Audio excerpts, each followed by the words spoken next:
Je suis Jérôme Bonnet, né en 1970 à Paris, et ce que je vais écrire ici n'a jamais été dit publiquement avec cette ampleur.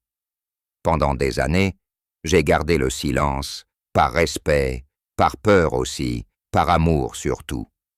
Johnny Hallyday a été bien plus qu'un père pour moi. Il a été mon univers entier pendant les moments les plus secrets de sa vie, ceux que personne n'a jamais vraiment connus. Ce n'est pas une confession de fils cachés, c'est la vérité d'un homme qui a partagé avec lui une intimité que même ses épouses successives n'ont pas toujours soupçonnée. Nous nous sommes aimés en silence, pendant plus de 20 ans, dans l'ombre des projecteurs, dans les suites d'hôtels fermés à double tour, dans les villas corses où personne n'entrait sans son accord. Ce que je vais raconter est long, douloureux, nécessaire. J'ai attendu mes 55 ans pour parler, parce qu'à cet âge, on n'a plus rien à perdre, et que le poids du secret devient plus lourd que la peur du scandale. Ce que Johnny me disait de lui-même, quand nous étions seuls, était souvent cruel. Il se regardait dans le miroir et riait jaune en répétant qu'il n'était qu'un pantin magnifique, une machine à fric pour les maisons de disques, un clown tragique qui faisait hurler les foules mais rentrait seul le soir. Il méprisait parfois ce qu'il était devenu, cette icône intouchable que les Français adoraient autant qu'ils le jalousaient. Il me disait souvent qu'il aurait voulu être un chanteur de blues anonyme dans un bar de la Nouvelle-Orléans plutôt que ce monument national qui n'avait plus le droit de tomber. Il regrettait les années 70, quand il pouvait encore se permettre d'être mauvais sur scène, quand il pouvait se planter sans que ça devienne un drame national. Il pleurait parfois en écoutant ses vieux enregistrements et me disait que sa voix d'aujourd'hui sonnait comme un moteur fatigué qui refusait de caler par orgueil. Il haïssait les tournées d'adieu qui n'en finissaient pas, ces résurrections successives qui le vidaient de sa substance. Il m'avouait qu'il chantait de moins en moins pour le public et de plus en plus pour ne pas mourir tout de suite. Sur sa santé, il ne se faisait aucune illusion. Dès 2009, quand le cancer a commencé à rôder, il m'a pris dans ses bras après un concert à Los Angeles et m'a murmuré qu'il sentait la mort dans ses poumons comme une fumée qu'on n'arrive plus à cracher. Il souffrait déjà beaucoup plus qu'il ne le laissait paraître. Les nuits où il toussait jusqu'au sang, il me demandait de rester près de lui tenir la main comme un enfant. Il refusait les hôpitaux français. Il disait qu'on l'y traiterait comme un trésor national, plutôt que comme un homme. Il préférait les cliniques américaines, où personne ne le reconnaissait sous ses casquettes et ses lunettes noires. Il me racontait ses opérations avec un humour noir terrifiant. Il riait, en disant qu'on lui avait retiré la moitié d'un poumon, mais qu'il chanterait quand même jusqu'à ce que l'autre lâche. Il avait mal partout, les reins, le dos, les articulations rongées par 50 ans de scène et de chutes à moto. Il prenait des cocktails de médicaments qui auraient assommé un cheval et continuait à monter sur scène parce que s'arrêter, c'était accepter de mourir.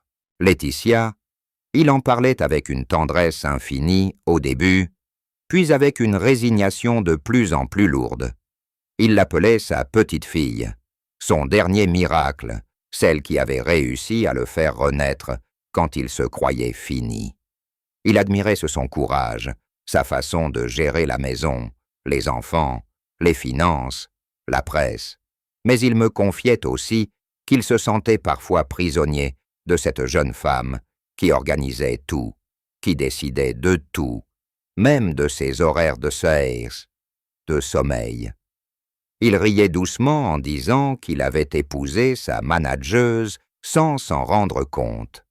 Il reconnaissait qu'elle l'avait sauvé de la déchéance, mais il souffrait de ne plus être totalement maître chez lui. Il me disait qu'elle avait peur de le perdre, et que cette peur la rendait dure parfois, autoritaire, presque possessive. Il comprenait, il ne lui en voulait pas vraiment, mais il soupirait en disant qu'il aurait aimé vieillir plus librement, même malade. Le plus grand chagrin de Johnny, celui qui le rongeait vraiment, n'était pas la maladie, ni même la solitude des dernières années. C'était d'avoir raté l'éducation de ses enfants aînés. David et Laura le hantaient.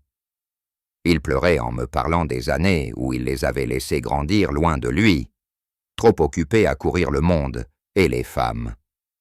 Il se reprochait de n'avoir pas su être un père présent, de les avoir abandonnés à leurs mères successives, pendant qu'ils jouaient les rockers insatiables. Il disait que Laura surtout lui avait brisé le cœur en choisissant de porter le nom de son beau-père plutôt que le sien. Il relisait parfois les lettres qu'elle lui avait écrites et adolescentes, et pleurait comme un gosse. Il avait tenté de se rattraper avec Jade et Joy, mais il savait que c'était trop tard pour réparer vraiment le passé. Ce regret-là le suivait partout, même sur scène, même dans les bras de Laetitia, même dans les miens. Le secret qu'il a gardé jusqu'au bout, celui qui pesait le plus lourd, c'était notre histoire. Nous nous étions rencontrés en 1995 dans une boîte privée de Saint-Tropez. J'avais 25 ans. Il en avait 52. Ce n'était pas prévu. Ce n'était pas calculé. Il m'avait regardé avec cette intensité qu'il mettait dans tout, et j'avais compris immédiatement que quelque chose d'irréversible commençait. Pendant 22 ans, nous nous sommes vus en secret. Pas tous les jours, pas toutes les semaines, mais assez pour que ça devienne essentiel pour nous deux. Il m'appelait son refuge, son jardin secret, l'endroit où il pouvait être simplement Jean-Philippe sans le masque de Johnny. Il avait peur que ça se sache, peur du scandale, peur de blesser ses enfants, peur de ce que la France penserait de son idole. Alors il mentait, il inventait des rendez-vous professionnels, des répétitions tardives, des insomnies. Je comprenais, je n'ai jamais réclamé plus que ce qu'il pouvait donner. À la fin de sa vie, ses choix étaient devenus déchirants. Il voulait arrêter, mais Laetitia et les producteurs insistaient pour la tournée des Vieilles Canailles. Il acceptait parce qu'il avait besoin d'argent, parce qu'il voulait laisser quelque chose à ses petites, parce qu'il ne savait pas faire autrement. Il montait sur scène à moitié mort, soutenu par la cortisone et la volonté. Il me téléphonait après chaque concert, la voix cassée, en me disant qu'il avait l'impression de danser sur sa propre tombe. Il avait refusé plusieurs fois l'idée d'un dernier album plus intime, plus dépouillé, parce qu'on lui disait que ça ne se vendrait pas. Il regrettait amèrement de ne pas avoir osé ce disque de blues acoustique dont il rêvait depuis toujours. Ce qu'il a laissé en moi, ce sont des habitudes de douleur. Je fume comme il fumait, je bois comme il buvait quand il était triste, j'écoute ses chansons à 3 heures du matin, en pleurant comme il pleurait, en écoutant Elvis. J'ai gardé son briquet en or, celui qu'il allumait même quand il n'avait plus le droit de fumer. Je porte encore parfois son parfum, celui qu'il mettait quand il venait me retrouver. Je vis avec ses silences, ses regards, ses mains qui tremblaient quand il était fatigué. Je vis avec l'idée que je n'ai pas pu être là officiellement quand il est mort, que je n'ai pas pu tenir sa main devant tout le monde comme Laetitia l'a fait. J'ai dû faire mon deuil en cachette, comme un amant illégitime, alors que j'avais partagé plus de nuits avec lui que beaucoup de ses prétendus proches. Et puis est arrivé le moment où je n'ai plus pu. À l'âge de 55 ans, en mars 2025, j'ai décidé de parler. Pas pour l'argent, pas pour la gloire, simplement parce que garder ce secret me tuait à mon tour. J'ai contacté des journalistes, j'ai accepté les interviews, j'ai montré les lettres, les photos, les messages. J'ai raconté notre histoire d'amour, notre lien qui durait depuis 1985. Et surtout, j'ai parlé de Laetitia, parce qu'après la mort de Johnny, quelque chose d'incroyable s'est produit. Au milieu de la douleur commune, au milieu des batailles d'hériage et des rancœurs familiales, nous nous sommes retrouvés. Elle savait, bien sûr. Johnny ne lui avait rien caché sur la fin.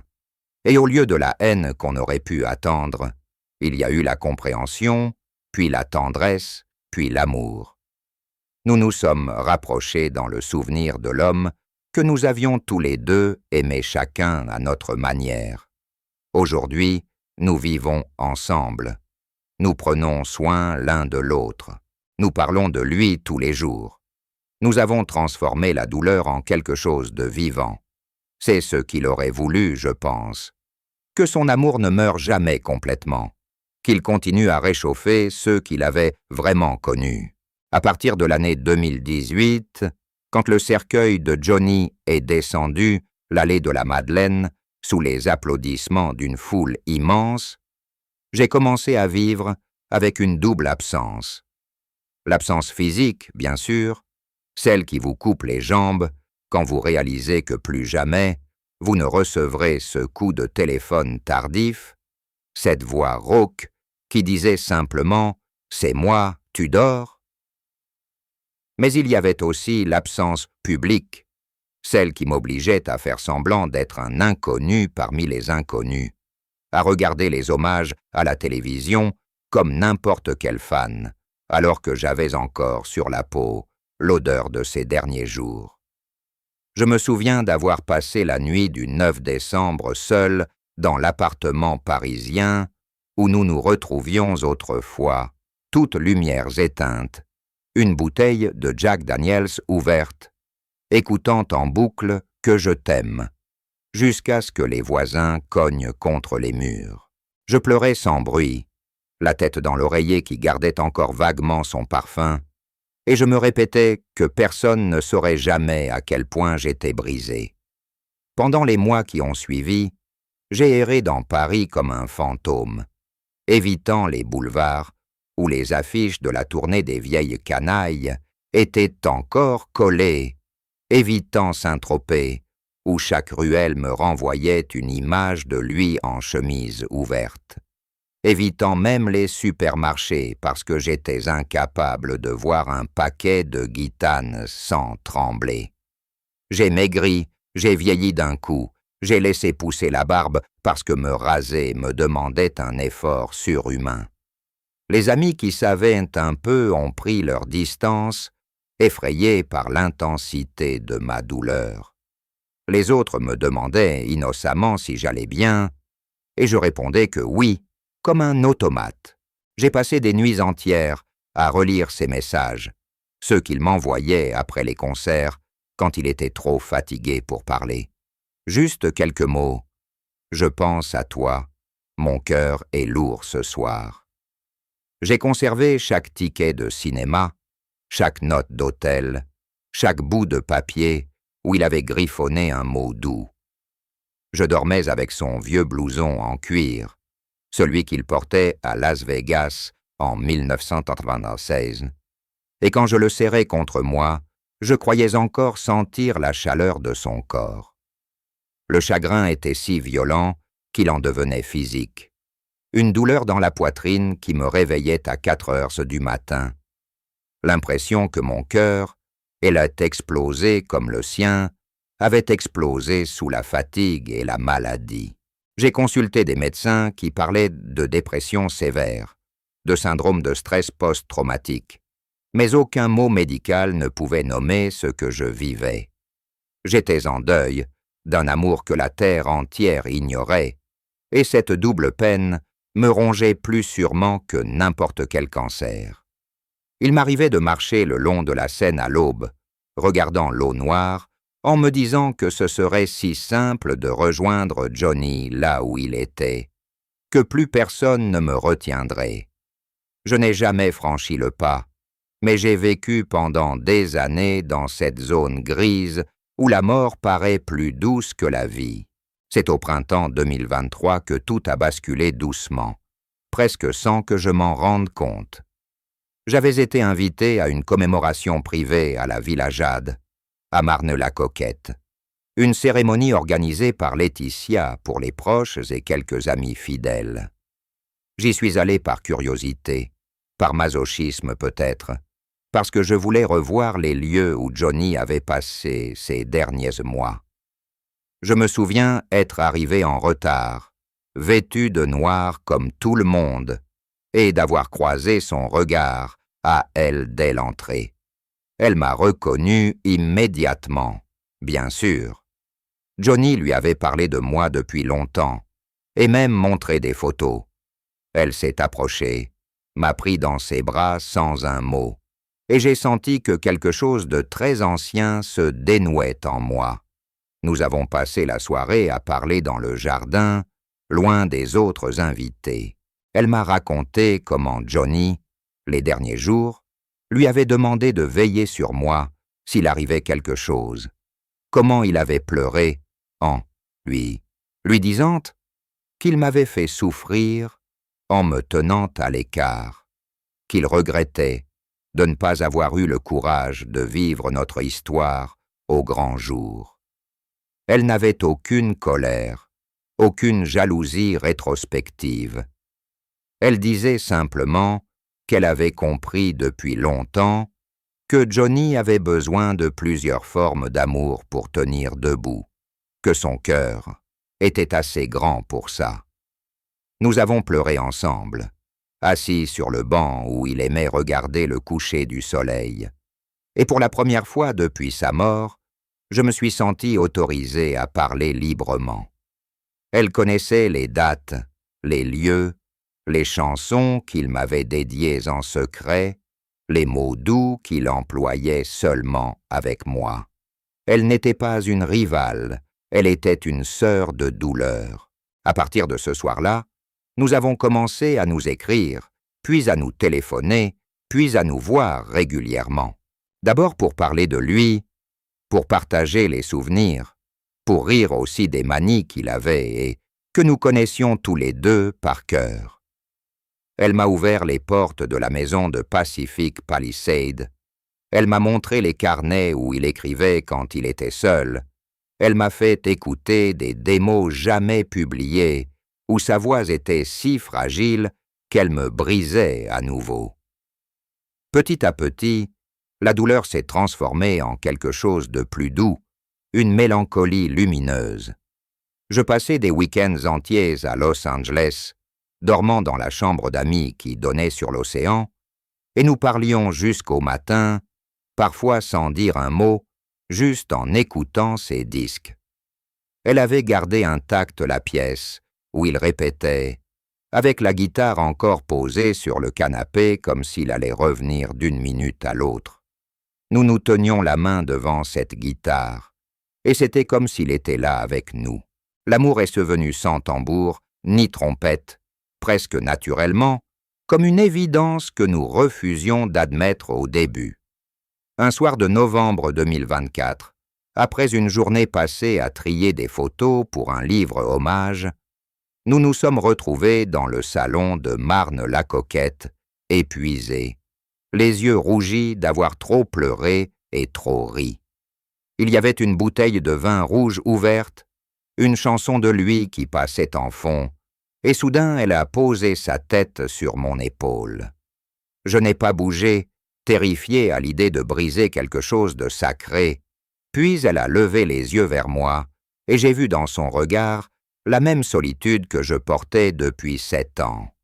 Nous nous sommes embrassés sans un mot, avec une douceur infinie, comme si nous avions peur de réveiller Johnny.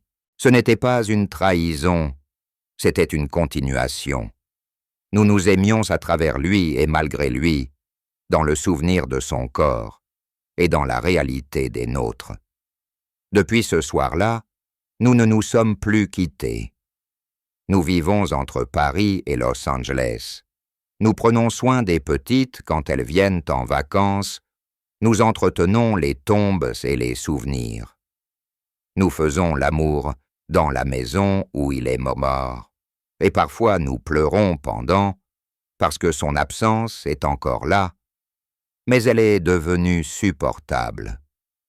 Nous avons transformé le manque en présence partagée. Nous parlons de lui au présent. Nous rions de ses colères légendaires. Nous écoutons allumer le feu, à fond dans la voiture, en hurlant les paroles comme des adolescents. Et quand les journalistes nous demandent aujourd'hui comment c'est possible, nous répondons simplement que Johnny nous a légué l'essentiel, la capacité d'aimer sans limite et sans honte. À 55 ans, j'ai enfin le droit d'être heureux,